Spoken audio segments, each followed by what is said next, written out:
জানেন যে আসলে আমাদের নিম্ন মধ্যবিত্ত থেকে আমরা উচ্চ মধ্যবিত্ত দেশে আমরা পদার্পণ করছি, কিন্তু আমাদের দেশের মানুষ এখনও একটা শ্রেণীর মানুষ আছে, তারা খেটে খাওয়া মানুষ। তারা সবসময় মাছ মাংস ক্রয় করে খেতে পারে না। পবিত্র রমজান উপলক্ষে আমরা জেলা প্রশাসন এবং প্রাণী সম্পদের উদ্যোগে আমরা একটা উদ্যোগ নিয়েছি, যাতে মানুষ খেটে খাওয়া মানুষ, নিম্ন আয়ের মানুষ, তারা খুব বাজার দরে যাতে একটু কম দরে তাদের খাবার ক্রয় করতে পারে এবং তারা রমজান মাসে তারা যাতে একটু প্রোটিন জাতীয় খাবার খেতে পারে, সেই উদ্যোগে আমরা প্রাণী সম্পদ দপ্তর এবং জেলা প্রশাসনের যৌথ উদ্যোগে ডিম, মাংস এবং দুধ বিক্রয়ের একটা উদ্যোগ নিয়েছি। সেখানে গরুর মাংস আমরা 600 টাকা কেজি, প্রথমে আমরা 650 টাকা কেজি নির্ধারণ করেছিলাম, কিন্তু জনগণের দাবিতে এবং প্রশাসনের উদ্যোগে আমরা সেটা 600 টাকা কেজি করেছি, যেখানে বাজারে 750 টাকা কেজি।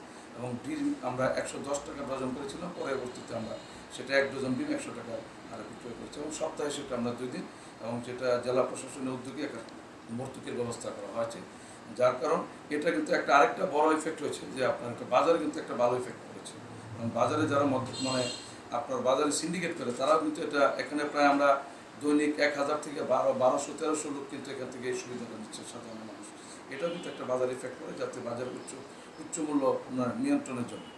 ঈদের পরও কি এই কার্যক্রমটা অব্যাহত থাকার কোনো এটা আসলে আমাদের সরকারি একটা সিদ্ধান্ত যদি হয়, আমরাও চাই সে খেটে খাওয়া মানুষ এই সুবিধাটা ভোগ করুক। আমাদের পক্ষ থেকে কোনো অভাব নেই, আন্তরিকতার অভাব নেই। সরকার যদি মনে করে যেন এই প্রকল্পটা হাতে নেবেন এবং সেখানে খেটে খাওয়া মানুষদের জন্য ভর্তুকির মাধ্যমে একটু নিম্ন মূল্যে সাধারণ মানুষকে দেবে, সেখানে আমরা সহযোগিতা করব। এবং প্রশাসনও পজিটিভ, তারাও চাচ্ছে যে আমরা খেটে খাওয়া মানুষকে আরেকটু যাতে সহনশীল পর্যায়ে দিতে।